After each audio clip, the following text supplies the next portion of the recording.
दोस्तों, बड़े घर की छोटी बहू का आने वाला एपिसोड धमाकेदार होने वाला है। हमने देखा कि अहाना ने अपनी सास दुर्गा देवी के लिए वो कर दिखाया जो बाकी बहुएं कभी नहीं कर पाती। अहाना की हिम्मत से बाकी तीनों बहुओं को भी जुल्म के खिलाफ खड़े होने की ताकत मिल गई।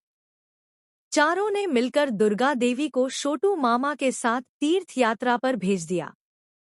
लेकिन वही डर अब सच हो गया। घर लौटते ही पोल्टू ने पूछा, मामी माँ कहाँ है? ठाकुर जी बोली, अहाना झूठ नहीं बोलेगी, सच बता दो। अहाना ने सब सच कह दिया। हम मंदिर नहीं गए थे, बल्कि माँ को तीर्थ यात्रा पर भेजकर आए हैं। यह सुनकर सबके होश उड़ गए और पोल्टू ने मौका पाकर दुर्गा देवी की बुराई शुरू कर दी, साथ ही अहाना को अपमानित किया। पोल्टू बोला, तुम तो पहले ही बदतमीज थी, अब बाकी बहुओं को भी बिगाड़ दिया। अहाना गुस्से में बोली, मैंने पहले ही कहा था, मुझसे तमीज से बात कीजिए। लेकिन गुस्से में अंधा पोल्टू चिल्लाया, बेहतर यही है कि तुम सब इस घर को छोड़कर निकल जाओ। अहाना ने आखिरी बार पूछा, क्या सच में आप चाहते हैं कि हम चारों घर छोड़ दें? पोल्टू बोला, हाँ, बिल्कुल। सामान पैक करो और निकल जाओ। और चारों बहुएं बिना देर किए घर छोड़ देती हैं। उधर बनारस में दुर्गा देवी भगवान विश्वनाथ के दर्शन कर रही थी, लेकिन बहुओं की चिंता सताती रही। उन्होंने अहाना को फोन किया, पर अहाना ने सच्चाई छुपाई।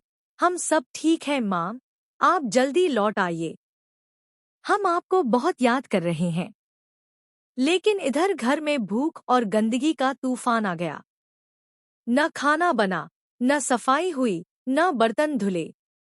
ठाकुर जी और चाची जी, जिन्होंने कभी चाय तक नहीं बनाई, अब पूरे घर के कामों में फंस गईं। बेबस होकर ठाकुर जी ने पोल्टू को डांटा, बेवकूफ, अगर निकालना ही था तो कम से कम अपनी बीवी को तो रोक लेता। अब घर का सारा काम कौन करेगा? और गुस्से में बोली, चल मेरे साथ और माफी मांग। इन बहुओं के बिना घर चल ही नहीं सकता। अब ठाकुर जी और पोल्टू पहुंचे अहाना और बाकी बहुओं से माफी मांगने। लेकिन बड़ा सवाल यह है, क्या चारों बहुएं इन्हें माफ करेंगी? और क्या वे घर लौटेंगी? दोस्तों, यह देखना वाकई मजेदार होगा।